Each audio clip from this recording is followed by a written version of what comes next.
নেককার নারীর চারটি গুণ যাদের ভিতরে থাকবে, যে নারীর ভিতরে থাকবে, সে নেককার নারী হিসাবে বিবেচিত হবে। এক নম্বর হলো, স্বামী যদি তার দিকে তাকায় তাহলে তার স্বামীকে সে আনন্দ দেবে। এক নম্বর বন্ধু, তোমাদেরকে বলছি, যাদের ঘরে মা বোন রয়েছে তাদেরকে এই শিক্ষাগুলো দিয়ে দাও, তাদেরকে জানাই দাও, তাদেরকে এই মেসেজগুলো দিয়ে দাও।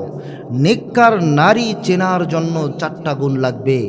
এক নাম্বার হলো, স্বামী যখন তার দিকে তাকাবে তাই সেই স্বামীকে সে আনন্দ দেবে।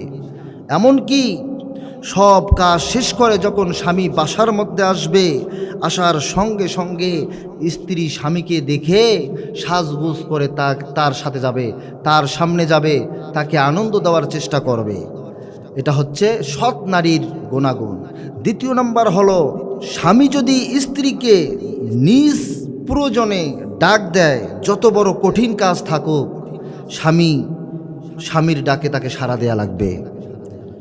স্বামী যদি স্ত্রীকে নিজ প্রয়োজনে ডাক দেয়, যত বড় কঠিন কাজ থাকুক না কেন, স্বামীর ডাকে তাকে সাড়া দেয়া লাগবে। এমনকি জায়েজ কাজটিও যদি হয়, তারপরেও স্ত্রী যত বড় কাজের মধ্যে থাকুক না কেন, স্বামীর কাজের মধ্যে, স্বামীর ডাকের মধ্যে তাকে সাড়া দেয়া লাগবে। এটি হচ্ছে আল্লাহ তাআলার বিধান অনুযায়ী, রসুলের বিধান অনুযায়ী প্রত্যেকটা সৎ নারীর দ্বিতীয় নম্বর গুণাবলী। তৃতীয় নম্বর গুণ হলো, স্বামী যে কাজে আনন্দ পায়, স্ত্রীকেও একই কাজে আনন্দ পেতে হবে।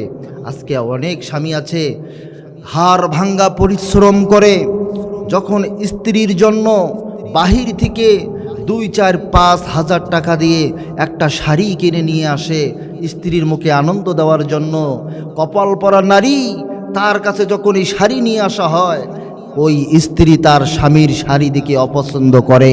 বলুন তো দেখি ভাইয়েরা আমার, এই সমাজে আমাদের আছে না নাই? অনেক আছে। অনেক যুবকরা আমাদের কাছে আসে, বলে হুজুর, আমি 10,000 15,000 টাকা দিয়ে শাড়ি নিয়ে আসি, কিন্তু আমার স্ত্রী পছন্দ করে না। কিন্তু এমনও দেখা যায় স্ত্রী 2,000 টাকার শাড়ি পছন্দ করে ফেলেছে।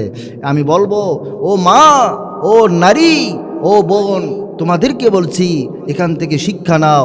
স্বামী হাড় ভাঙ্গা পরিশ্রম করে তোমাদের জন্য 2,000 টাকা হোক আর 4,000 টাকা হোক, যে টাকা দিয়েই শাড়ি নিয়ে আসুক না কেন, তোমাদের জন্য পণ্য নিয়ে আসুক না কেন, তোমরা নির্দ্বিধায় তোমরা এটাকে গ্রহণ করো, তোমরা এটাকে পছন্দ করো, তাহলে স্বামী আনন্দ পাবে, স্ত্রীর মধ্যে ভালোবাসা পয়দা হয়ে যাবে, আর স্বামী স্ত্রীর মধ্যে কখনো মনমালিন্য হবে না ইনশাআল্লাহ।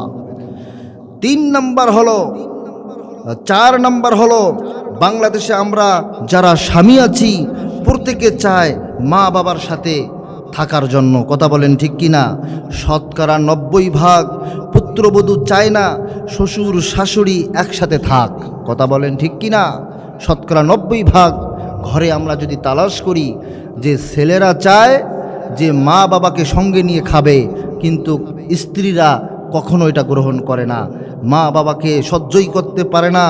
এটা হলো এই এলাকায় নয়, প্রত্যেকটা মহল্লায় মহল্লায়, প্রত্যেকটা সমাজের ভিতরে, এমনকি গোটা বাংলাদেশের মধ্যে এটা চলছে।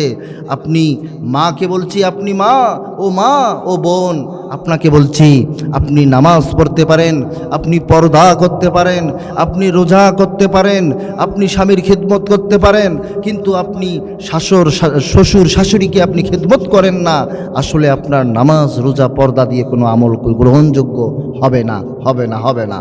এজন্য মা বোনদেরকে বলতে চাই, আপনারা অবশ্যই যদি ভালো গুণের অধিকারী হতে চান, শ্বশুর শাশুড়িকে সঙ্গে নিয়েই আপনি খান, তাহলে স্বামী স্ত্রীর মধ্যে মহব্বত পয়দা হবে, স্বামী স্ত্রীর মধ্যে মনমালিন্য হবে না, স্বামী স্ত্রীর মধ্যে ঝগড়া বিবাদ হবে না। স্বামী স্ত্রী এবং শ্বশুর শাশুড়ি একত্রিত হলে আল্লাহর রহমত এই ফ্যামিলির মধ্যে, এই ঘরের মধ্যে আল্লাহ তাআলা নাজিল করে দেন। বলুন সুবহানাল্লাহ।